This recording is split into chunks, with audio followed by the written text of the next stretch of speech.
Hey guys, how we doing? I've been getting a lot of questions about how I make things like my Lego renders that I make that I post on my Twitter and Instagram. Links below, by the way. And one that a lot of people actually know me for is this one here, and it's one where I am surrounded by a bunch of my favourite Lego YouTubers, such as JB, ashnflash, potterminifigpals, and mandrproductions, by the way. Thanks for subbing. Made my week. Now, firstly, I want to say that there are two methods of doing this. One is a slightly easier way, and one is definitely a lot more effort, but you get a much better result. And I'd love to see what you guys make, so either tag me on your Instagram photos if you guys tried this yourself, or send them to me over on Twitter at TommyCBricks. But the two methods I see, we're going to start with the easy one. Everybody knows this program. This program is great. It allows you to build your own Lego sets and gives you pretty much any Lego brick under the sun. This allows you to create your own sets and also create your own scenes. And now this picture that I have here was actually made just using this method. First thing I did was build the actual set. I plan on building this as a mock anyway, and this is kind of a preview for you guys so you guys can see this mock. This is the FNAF 1 office. I literally just set my minifigure on the inside there, and I used stud.io's render function. Now, the reason this picture looks probably better than many is because it's lit all in stud.io. I surrounded the walls in base plates, and then I added 1x1 cylindrical pieces that you can actually set to have light properties in stud.io. But for the renders themselves, you can use these to light your scenes, and you can get incredible lighting out of it. And now onto the one which I think you guys are all waiting for. This is what I call the sig fig house. Now let's jump into the process. Step 1 is build the scene. Now, I used stud.io to do this. Now, you guys can use any program that you like to build Lego, whether you want to do this directly in programs like MechaBrick or programs like LDD. That's completely fine as well. I personally use stud.io as it gives me all the color lists that I could possibly need, and it gives me every brick under the sun. So we started off with a staggered floor, which I think will show in the render. Little things like this will just increase the production quality of the final image. Moving on to stuff like the fireplace and the walls in the background, I basically wanted to make sure the entire scene was Lego, similar to how they do in things like the Lego Movie. I just wanted no background per se. Once we had the house completely built and the accessories laid out on the table in a way where I can edit them in another program, we imported this to Mecha. Now, if you guys don't know what MechaBrick is, it is a website where you can upload things like LDD files, stud.io files, and it allows you to export your model into programs that can easily read these sort of Lego files. However, you can also render in Mecha. I know a lot of people do that. I personally don't. I have no idea how it works. This could also be another option if you just want to install your Lego models into Mecha so you can use their rendering engine. I don't know how good it is. Like I say, I've never used it, so if you prefer this method, then just use this method, but we're going to move on. Now, the program I use to do all of my rendering is called Blender. It is a free program. Go and download right now so you guys can try this out for yourself. Now, I'm not going to tell you necessarily how to use Blender. It's one of those programs which takes an age to learn. However, there definitely are some things that you can use to make your process easier during this whole Lego to Blender experience. Now, first thing we want to do is export our model from Mecha as a ZMBX file, so Blender can basically read it. Notice how none of these minifigures in Mecha have custom printing just yet. We will do all of this in a later step. The only minifigure here that doesn't require custom printing is JB, as all of his sig fig can actually be built in real life, unlike all of the other ones. So once we've imported our file into Blender and we just make sure that it all works, we're going to move over straight to Photoshop where we can get started on some custom minifigure printing. Now, I use Photoshop CC for this. Now, that is a paid for program, but I'm sure you can use stuff like Paint.net and GIMP if that's still around. If you guys are trying to go for a free option here. Also, if you guys can't import your model into Blender at this point, it probably is worth mentioning that you have not installed the MechaBrick program that allows you to import your Lego models into programs like Blender. Now, if you head over to the MechaBrick site and you hit shop, you can see that there is a Blender Lite and a Blender Advanced. The only difference between Lite and Advanced is Advanced will give you things like fingerprints on the actual Lego bricks, a slider that allows you to transform the bricks, meaning that they'll look slightly more realistic, as if somebody's put them together as if it was like a real Lego set. Now, for me, this is important, but for some people who necessarily don't want to spend money on projects like this, you guys can skip this step and just download the Lite version, which will allow you to import the Lego models into the program, but they will look like brand new Lego pieces. There are certain ways to displace all the bricks. without buying the advanced version, but you've got to do that with displacement noise maps and stuff like that, and that's not something I'm going to be getting into on this video. Now that we're in Photoshop, I'm just going to say that getting the prints, for someone like potterminifigpals, it was easy to just go in and design the minifigure myself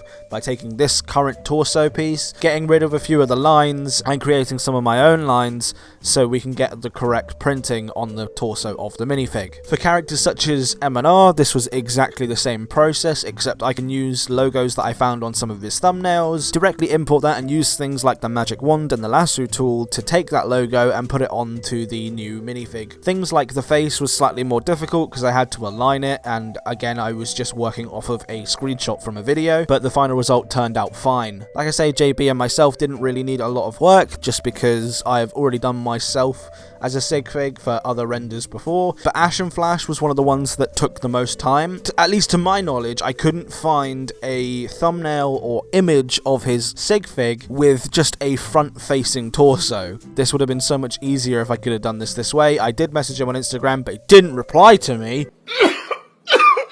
I had to basically go in and take some of his thumbnails and then reorient them and then draw more accurate lines, similar to how he does his CMFs, except I had to do it on a torso and then try and match the colours to an actual Lego minifig, so when I put it into the render it didn't look stupid. And I did have a slight colour issue on the lightning bolt, but I fixed that in Photoshop, but more on that later. And the way to get these texture files so you can edit them in programs like Photoshop is just go back to Mecha and re-export the file, but as the one beginning with C and not as NMBX. You won't be able to open that in picture form. So you're going to take those pictures that you've just made in Photoshop and then add them to the minifigures, and the way you do that is you go into object mode, you select the torso that you would like to change, you press shading on the top bar, which will bring up your textures. Now this looks very intense, but trust me, it's not.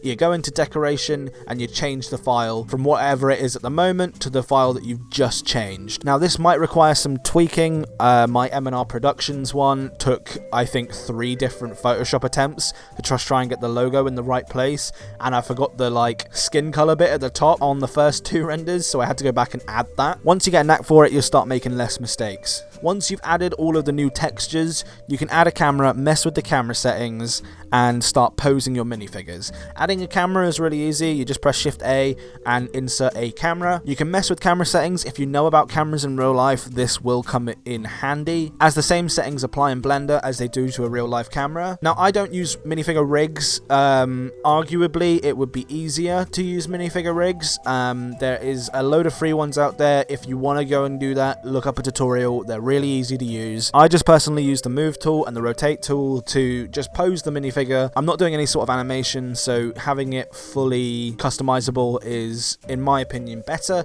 Obviously, if you're doing animation, go and get a rig. So here you can see that I'm adding in all of the minifigures and I'm putting them all on this bench. Then I'm lining up some accessories actually with the minifigures, so in the final image, everyone will have their own accessory. For Ryan, I've got a X-Wing pilot helmet. For potterminifigpals, I've got her holding a cup of tea, as well as her wand on the table. With ashnflash, we've got a nice Iron Man figure. This was meant to be a reference into him designing his own minifigures. I don't really think that came across very well. And with JB, we got him holding a bunch of Lego sets and Lego bricks. As with me, I've got my blue Lego mug. It's one of my favourite accessories. Most tutorials that you'll see online will tell you to use HDRIs. You can use these, but I personally like to light my scenes with elements from the scenes. You can see that I've deleted all my lights and the render will be very dark. I'm going to delete the texture of the fire in the scene and I'm going to replace it with a illumination texture from Blender, and then the fire will be lit up and I can just choose the color and how strong I want it to be. I did the same technique with the candles that you see on the wall. Now that we've posed all the minifigures, I like to head over into the render view, and you can do this by just pressing F12 and the whole thing will render. And now this will give us a rendered image. Now this is not the final picture. We're going to do some more stuff to it. You can head over to the compositing tab, and if you see nothing on this page, all you got to do is click the box that says add nodes. After we've added our nodes, add a viewer by pressing Shift A and searching viewer, and then we're going to add a glare by pressing Shift A and typing in glare. This is going to add a nice glow around your candles and fireplaces or lights, and this is the same effect I used for my Scooby-Doo Mystery Machine, and also this fire just gives them a nice blue, makes it look a bit more realistic. Just make sure you're changing the setting to the fog light and don't keep it on sharp edges, because that would be awful. Now we're going to take this for the one final step that I think increases the production value of your images by a metric fuck ton. We're going to take our picture over into Photoshop and we're going to change a few things. One of them being we're going to fix little inconsistencies in the renders. So we're going to change things like these lines that accidentally appeared on potterminifigpals torso, and this inconsistency on the torso of ashnflash with the yellow lightning bolt. Once we've done that and we're happy with our image, I'm just going to go add in a few lens flares. Now that we've basically finished our image, we're going to do the final thing that I think every picture needs when we're making an image through Photoshop, and that is to combine all of our layers, and then we go up to filter and we go camera raw filter. Now this is honestly my biggest tip that I don't think anybody else really uses, and it will drastically increase the production quality of your image if you know what you're doing when it comes to the sliders. Now I urge you, mess around with these sliders, so I'm going to go through and mess with these sliders, and that will give us our final image. Now, I can't stress to you that camera raw filter is one of the biggest things when it comes to the mood of your image. What you want people to feel when they look at your image is greatly decided when you're messing with your camera raw filters. You can make the picture cold, you can make the picture warm, you can make it high in contrast, low in contrast, distant, through the atmosphere. And this is the same technique I used for things like potterminifigpals poster, and also the Ford Anglia picture, and also the Sigfig house, and things like the Scooby-Doo van. All of these went through the camera raw filter stage, deciding the mood I wanted people to feel when they look at my image. Now obviously we've got a fireplace in this scene. I want it to feel a warm and humble look, so I add more orange tones, I increase the contrast to make the darks darker, and I increase the exposure to make the lights whiter. It's difficult to explain everything that I did because every picture will be different, and there we go, we're finished. A few quick tips before we go. If you're doing things like illuminated headlights, it's best to just do the same thing as we did for the fire. So you just take off that texture completely and make an illumination layer. Don't bother trying to make it look like glass, you won't ever see it, there's absolutely no point. This works with headlights and rear lights, as well as the candles like you've seen in this scene. Another one of my tips is make sure that you're using the right focal length on your camera and make sure it is focused. If it's not, your picture will appear blurry. Another tip is you can go into these three little picture marks and select the denoising tab. This will get rid of most of the grain in your picture, and you can always add that grain back later in the camera raw filter. This just allows you more control over your image. Another tip is changing it from Eevee to cycles. I think this is a really important thing, as you'll be going from a real-time rendering engine to a ray tracing rendering engine, which just makes things look a bit more realistic in your renders.